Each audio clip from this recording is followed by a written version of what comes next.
Oil వేసుకోవాలి. 4 గుడ్లకి ఉడకబెట్టి పొట్టు తీసే గుడ్లు.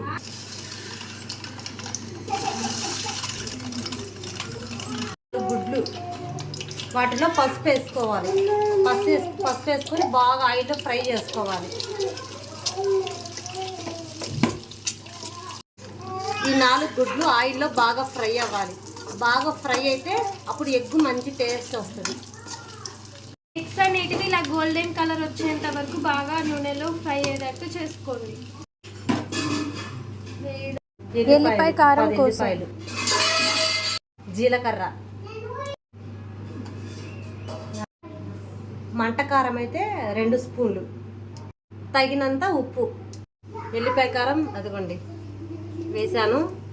ఇంకా ఇది మొత్తం తీసి ఇందులో కలిపేసుకోవాలి.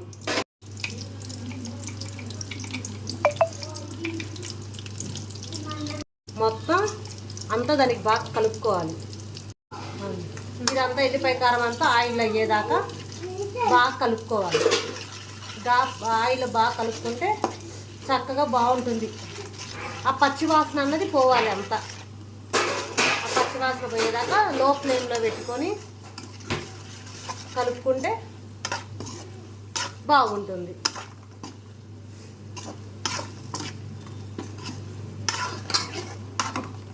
ఇది సింపుల్ ప్రాసెస్ అండి.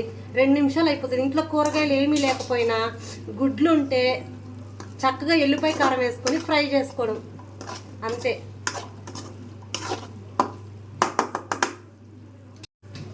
రైస్లోకి బాగుంటుందండి. చక్కగా రైస్లోకి బాగుంటుంది. ట్రై చేయండి రెసిపీ. Simple process.